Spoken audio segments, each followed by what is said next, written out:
Hey everyone, welcome back to my channel. Today I wanted to talk about crypto tax. We could maybe even think about taxes in general. I think specifically in this area, there's a lot of people that believe that they can skirt the law and get away with it. I remember meeting this person who, I guess, put whatever money he had in Shiba Inu. What ended up happening was that little money that he put in turned into $300,000. And I remember meeting this person outside the US, but I talked to him, later find out, I don't know if he was going back to the US. This was somebody that got lucky, but probably was not somebody that was going to be able to repeat a process to make more wealth for themselves. And so it appeared that he was not just maybe traveling, but maybe he was just leaving the US.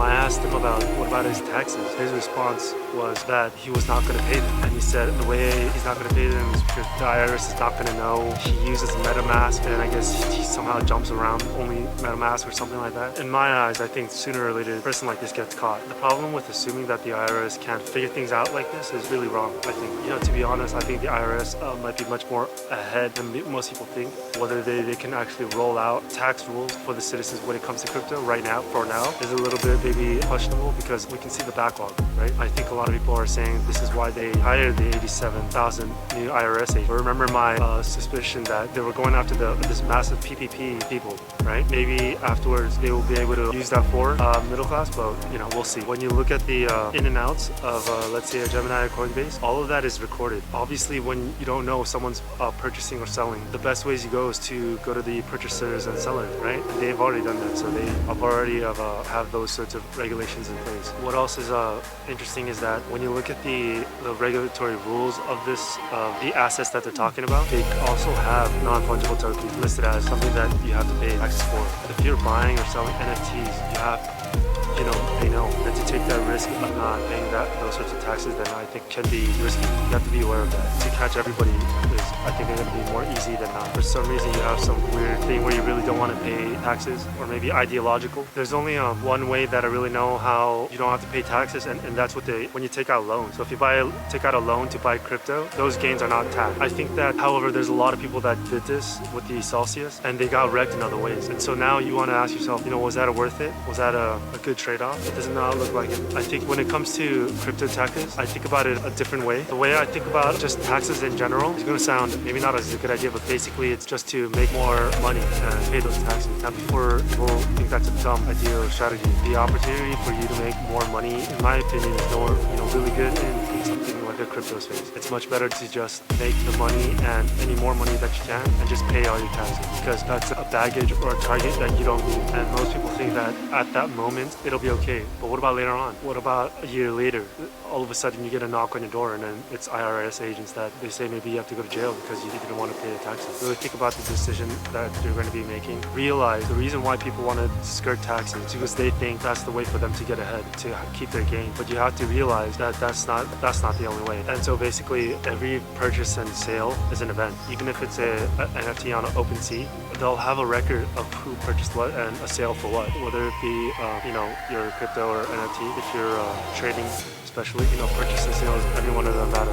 Back then, when I used to trade more often than not, I hand wrote the trades. I didn't know that you had to, everyone was a transaction. So when I found out, because the laws were not there and they were making it as we were going along. And so what ended up happening is that I had to go back into the history of the exchange. At the time I was using BitNex before all the crackdown or anything. And I hand wrote every single date, every single amount, and you have to write down what crypto you sold for what crypto. If you had crypto A, but you sold it for a different one, you have to write that down. I had to write that down. Obviously for NFTs, it's going to be the same, right? That's how I did it and put it together and sent it to the IRS, and it was accepted, and that's the way I did it. But of course, nowadays, the way to declutter your taxes, to be honest, is to make less transactions, obviously. So that's what you want to do, is focus on the bigger transactions and then minimize the smaller ones. As we go on forward, however, on exchanges like Gemini and Coinbase and things like that, maybe OpenSea and stuff like that, it'll be automatic, so you can just download it. In the future, it seems that they are going to try and choose specific on and off ramp, and it'll all be recorded. Remember, everything. The goal is to record everything,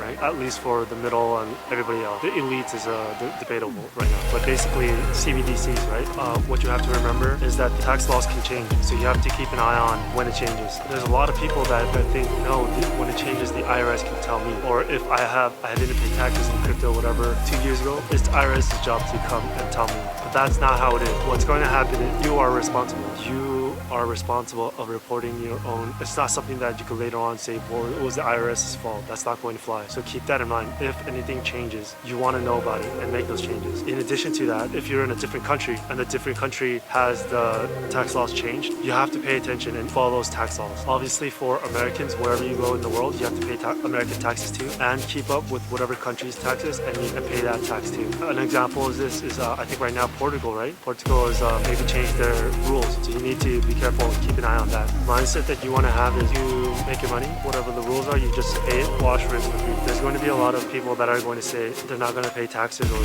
they're just going to figure out this way or that way to not pay. But if that's the case, then I highly recommend that maybe you keep a little bit of a distance, to be honest. It's not something that you want to be around. And what happens if, once you do that, then you get caught, they have the database for that. And so they'll know. For a lot of other people that are listening, this is probably super basic and everyone should know this. But to my surprise, everybody does not know this. There's a lot of people that actually really, I don't think really get it.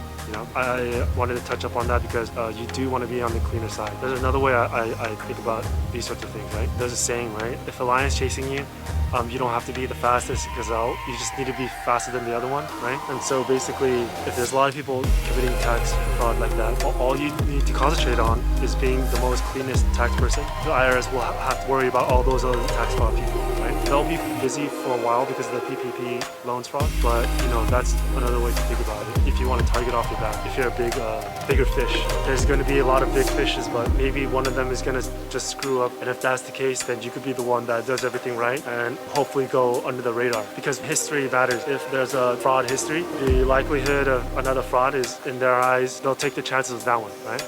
We'll see how this goes. Hopefully nobody tries to break the rules or whatever, and hopefully everybody follows the rules and just goes by the book, because that'll be the safest way. All of that, the reason why you're trying to get financial freedom is to live in a free state of mind. But something like the IRS stuff, that's not. That'll be in the back of your mind, right? And so remember to have a mindset that's more I can make money, I know how to make money, rather than I need to cheat corners to make money, or I need to break the law just to keep money or save money. If you can make money again, you can make it over and over. You know how, right? If you have a work ethic, you can make it work. I understand 100% how frustrating it is when you do see some of these senators or some of these other people that, whether it be the rich or something, really wealthy. I think Bill Gates pays less than his secretary or something. This is because he has a complicated trust setup. That's another subject. I think there's videos on this, but basically it's incredibly frustrating, right? When you see these politicians that, it looks like pure insider trading, but there's no punishment whatsoever. If it was any one of us, we get the hammer. That's how it is right now, and just follow the rules, as it is right now. When it comes to trying to influence different tax laws, I have a feeling that there's going to be no wiggle room. The mindset is already made. The plan is already set. It's possible in the future. I know there's a lot of people that will not believe me, but it's possible in the future. All of that, it can be, maybe it's going to be automatic. Power of a currency like a CBDC is very, I think a lot of people are just only thinking about tracking, but it can do much, it can be more. That's why I would, if you're doing sort of deductions and whatnot, maybe it's better to get a professional, rather than do it yourself. Having that third-party wall might make it safer for you, especially if you're a big whale. If IRS feels that there's a lot of evasion going on in the crypto space, they're going to make an example. So for example, like the SEC right now, you see them, with Coinbase and whoever, they not only want to lay the law down, but what they need is a victory, and preferably a very public victory, and have the media go out and say, basically, this is what happens if you don't follow this or that. And so basically, when it comes to individual tax submission, this is going to be one of the areas that they're going to prefer to make a big example. If you're in that bigger whale area, be extremely careful, because that's going to be a whale to catch and make a big example out of. The big splash that makes will send a message to every other crypto people in the future that this is what happens if you don't follow the IRS law. When we look at the industry size of crypto, it's not big. As we go on, let's see how this unfolds, because the whole point of the space is that to make a different system in parallel for now than the current existing one. And if the current existing one is breaking down, as we can see, it's not working, then what that means is that it's possible we see the bridge jump, and so the growth of the industry could be bigger than we expected. So just keep that in mind. Anyways, that's it for the video, guys. Give me a like if you like the video, and if you have any more details that you want to share, just let me know. Please do make sure you just follow the rules and follow the law. Even though we see all these frustrating things going around us, you're going to be better off. Okay, so good luck and have a good day.